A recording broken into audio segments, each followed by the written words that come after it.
உதயநிதி ஸ்டாலின். இவர் தமிழ் திரைப்பட நடிகரும் தயாரிப்பாளரும் அரசியல்வாதி என பன்முகம் கொண்டவர். Udhayanidhi Stalin red giant movies திரைப்பட தயாரிப்பு நிறுவனத்தை சொந்தமாக கொண்டுள்ளார்.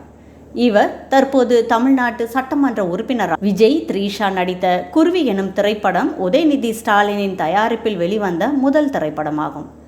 உதயநிதி ஸ்டாலினை வழங்குனராக கொண்டு வெளிவந்த முதல் திரைப்படம் கௌதம் மேனனின் விண்ணை தாண்டி வருவாயா என்ற திரைப்படமாகும். இவர் சூர்யா, நயன்தாரா நடிப்பில் வெளியான ஆதவன் திரைப்படத்தில் திரைப்பட கடைசியில் சிறப்பு தோற்றத்தில் நடித்திருந்தார். ஒரு கல் ஒரு கண்ணாடி என்ற திரைப்படம் மூலம் ஹீரோவானார். இவருக்கு ஜோடியாக ஹன்சிகா நடித்திருந்தார். திரைப்பட நடிப்பில் ஆர்வமாக நடித்து வந்த உதயநிதி ஸ்டாலின் 2018 மார்ச் முதல் தீவிர அரசியலில் ஈடுபட்டார். 2019 நடைபெற்ற நாடாளுமன்ற தேர்தலிலும் தமிழக சட்டசபையின் 22 தொகுதிகளுக்கான இடைத்தேர்தல்களிலும் திராவிட முன்னேற்ற கழகத்திற்கும் அதன் கூட்டணி கட்சிகளுக்குமான தேர்தல் பரப்புரை ஈடுபட்டார். 2019 ஜூலை 7 அன்று திமுக இளைஞரணி செயலாளராக தேர்ந்தெடுக்கப்பட்டார். உதயநிதி ஸ்டாலின் சேப்பாக்கம் திருவல்லிக்கேணி சட்டமன்ற தொகுதியில் 2021 தமிழ்நாடு சட்டமன்ற தேர்தலில் திமுக வேட்பாளராக போட்டியிட்டு வெற்றியும் கண்டார்.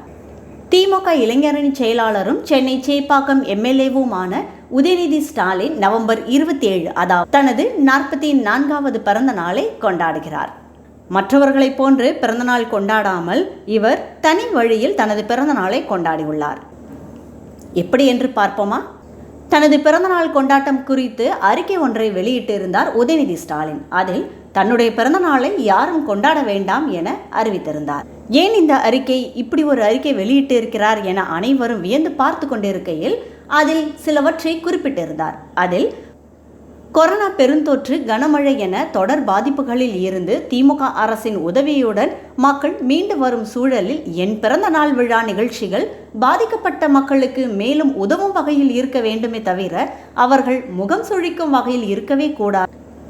ஆகையால் பிறந்த நாள் நிகழ்ச்சிகளில் பட்டாசு வெடிப்பது, பிளெக்ஸ் பேனர்கள் வைப்பது போன்ற ஆடம்பரங்களில் அறவே தவிர்க்க வேண்டும் என தெரிவித்திருந்தார்.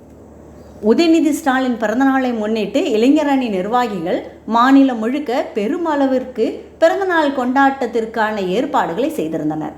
ஆனால் உதயநிதி ஸ்டாலினின் இந்த அறிக்கையால் அவரது ரசிகர்கள் மற்றும் திமுகவினர் பட்டாசு வெடிப்பது, பேனர் வைப்பது போன்ற ஏற்பாடுகளை தவிர்த்துவிட்டு அதற்கு பதிலாக அவர் சொன்னது போல் ஏழை எளிய மக்களுக்கும் மழையால் பாதிக்கப்பட்ட பகுதிகளில் உள்ள மக்களுக்கும் அன்னதானம் செய்வது, ஆடைகள் வழங்குவது போன்ற பணிகளில் ஈடுபட்டு வருகின்றனர்.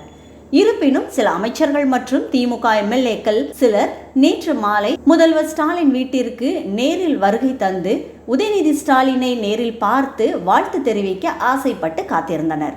உதயநிதி ஸ்டாலின் அங்கு இல்லாத நிலையில் அவரது குடும்பத்தார்கள் தொலைபேசி மூலமாக தொடர் அனைவரும் காத்திருக்கின்றனர் என தெரிவித்தனர். சுமார் 1.5 மணி நேரம் கழித்து உதயநிதி ஸ்டாலின் அங்கு வந்தார். அப்போது அங்கு காத்திருந்த அமைச்சர்கள் மற்றும் எம்எல்ஏக்கள் அனைவரும் தனது வாழ்த்துக்களை தெரிவித்தனர். அதன் பிறகு அங்கிருந்து கிளம்பி வெளியே வந்த உதயநிதி ஸ்டாலின் கூடியிருந்த தொண்டர்களை பார்த்து அனைவருக்கும் நெஞ்சார்ந்த நன்றியை தெரிவித்துவிட்டு ஊருக்கு சென்று நலத்திட்ட பணிகளை தொடருங்கள், அதுதான் முக்கியம் என கூறி அனுப்பி வைத்தார். பின்னர் தனது மக்கள் பணியில் ஈடுபட விரைந்து சென்று விட்டார் உதயநிதி ஸ்டாலின். சமூக வலைதளங்களில் மட்டுமல்லாது அனைவரது உள்ளத்தையும் கொள்ளை கொண்ட உதயநிதி ஸ்டாலின் பல்லாண்டு வாழ நாமும் நமது வாழ்த்துக்களை தெரிவித்துக் கொள்வோம்.